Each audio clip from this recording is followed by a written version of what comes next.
ভাস্কর সংসদে শফিকুর রহমান চক্রবর্তী শফিকুর রহমান চক্রবর্তী ভাস্কর সংসদে শফিকুর রহমান চক্রবর্তী এক দফায় এক দাবি দফায় এক দাবি এক ভাষণ নতুনের পদক্ষেপ। আমরা এই নাগরিক সমাজের পক্ষে এইখান থেকে 48 ঘন্টা এক প্ল্যাটফর্মে বসে গোটা শ্যামনগরকে অচল করে দিতে বাধ্য হবে। আপনারা তো দলীয় স্বার্থে ওনাকে শাস্তি হোক। সারা বছর ওরা বলে আসছেন যে শেখ লোকের শাসন চাই, আল্লাহর আইন চাই। আমরা ওনাদের এই কাজটা দেখে আমরা উপলব্ধি করতে চাই যে ওনার কাজের সাথে কথার মিল আছে কিনা। সাথে সাথে আমাদের এই যে বহিষ্কার করছে স্পিকার মহোদয়ের কাছে গেলে আমরা চাই যে আমাদের প্রধানমন্ত্রী তার যেমন কার্যকরী ব্যবস্থা নিয়ে ওনাকে সংসদ থেকে কলঙ্কমুক্ত করার তাগিদে ওনাকে বহিষ্কার করবেন এবং নির্বাচন কমিশন কার্যালয়ে সর্বস্তরের মানুষ কিন্তু নির্বাচন কমিশন কার্যালয়ে গ্রামবাসী ইউনিয়নবাসী সহ তারা কার্যকরী পদক্ষেপ গ্রহণ করেন। যদি আপনারা কার্যকরী পদক্ষেপ গ্রহণ রাজনীতিতে দেখতে চাই না।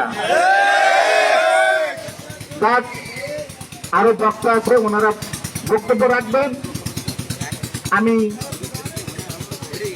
এখানে আমার বক্তব্য শেষ করছি। খোদা হাফেজ, ধন্যবাদ, অসংখ্য ধন্যবাদ। সমাজের আয়োজনে আহ্বান করছেন। বক্তব্য রাখছেন বিসমিল্লাহির রহমানির রহিম। সুলাইমান কবির। কাশিমারি ইউনিয়নের সর্বস্তরের সচেতন মানুষ যারা সামাজিক একটা ব্যানার নিয়ে এখানে দাঁড়িয়েছেন এবং শুধু না সারা বাংলাদেশ এমন অনৈতিক কর্মকাণ্ড করেছেন যেটা সোশ্যাল মিডিয়ায় আছে। এখন টেলিভিশন, রেডিও, পেপার, পত্রিকা, শ্যামনগরের নাগরিক সমাজের ব্যানারে আমরা এটা প্রতিবাদ জানিয়েছি এবং জামাতের সর্বোচ্চ মহল সেন্ট্রাল জামাতকে আমরা আহ্বান জানিয়েছিলাম যে এরকম একজন দুশ্চরিত্র মানুষকে আপনারা দল থেকে বহিষ্কার করেন। আমাদের দাবির মুখে সাড়া দিয়ে সেন্ট্রাল জামাত তাকে গতকাল বিকালে বহিষ্কার করেছে। এজন্যে নাগরিক সমাজের পক্ষ থেকে আমরা বাংলাদেশ জামাত ইসলামকে ধন্যবাদ দিচ্ছি। সাথে সাথে আমরা এটা বিশ্বাস করি শ্যামনগরের প্রত্যেকটা মানুষ এখন এক কণ্ঠে বলছে যে গাজী নজরুলের মতন একজন দুশ্চরিত্র, লম্পট, নৈতিক পদস্খলন ব্যক্তি যাতে আর সংসদের মতো পবিত্র জায়গায় ঢুকতে না পারে। কারণ উনি যদি সংসদে যায়, পবিত্র সংসদকে উনি অপবিত্র করে দেবে। ওনাকে আর সংসদে দেখতে চায় না। এজন্যই জামাত ইসলামের কাছে আমরা আজকে এই নাগরিক সমাজের সভা থেকে আরেকটি অনুরোধ করছি, আপনারা নিজেদেরকে ন্যায় এবং ইনসাফের দল দাবি করেন। সেটা যদি সত্য হয়, স্পিকারের কাছে আপনারা আরেকটা চিঠি দেবেন তার সংসদ সদস্য যেন বাতিল হয়।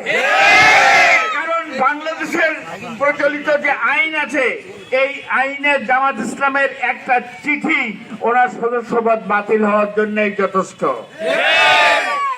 সুতরাং শ্যামনগরে উনি স্বাভাবিকভাবে রাস্তায় চলতে পারবেন না, কোনো মানুষের পাশে দাঁড়াবেন না। উনি আর জামাতের কেউ নন, কোনো সংগঠনের নন। উনি সংসদেও যেতে পারবেন না। সংসদে গেলে সংসদকে অপবিত্র করবেন। কার পাশে বসবেন? কে ওনার পাশে বসবে? ওনার মতন এই 75 বছরের একজন বৃদ্ধ কিশোরী একটা মেয়ে নিয়ে যে লীলা খেলাটা খেলেছেন, উনি তো লজ্জায় বাইরে বেরোতে পারবেন না। তাহলে ওনাকে আর প্রয়োজন নেই। জামাত ইসলামের কাছে আবারও অনুরোধ করি, দয়া করে আপনারা মাননীয় স্পিকারকে একটা চিঠি দিয়ে ওনার সংসদ সদস্য বাতিল হওয়ার জন্য আপনারা